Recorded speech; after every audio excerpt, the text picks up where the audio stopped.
আমি জোর করে কখনোই কিছু পেতে চাইনি, সেটা হোক বন্ধুত্বে, ভালোবাসায় কিংবা নিজের আপন মানুষদের থেকে। আমি চেয়েছি তারা আমার প্রতি ততটুকু মায়া, মমতা, সহানুভূতি দেখাক যতটুকু তাদের মন থেকে আসে।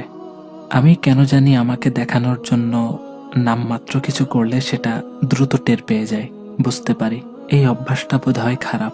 মানুষের ভান করাটা বুঝে ফেললে আশেপাশে প্রিয় মানুষের সংখ্যা কমে যায়, একা হয়ে যেতে হয়। তাই বলে কারো স্নেহকে আমি কোনোদিন তুচ্ছ করিনি, বরং মানুষের ভালোবাসা আর মমতাকে নিজের জন্য দোয়া হিসেবেই নিয়েছি। তাদের জন্য কৃতজ্ঞতায় চোখ ভিজে উঠেছে অসংখ্যবার। আমি জোর করে কিছুই পেতে চাইনি।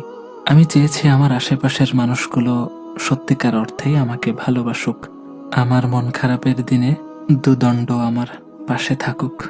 ছোট্ট এই জীবনে এই মানুষগুলোই সেরা প্রাপ্তি।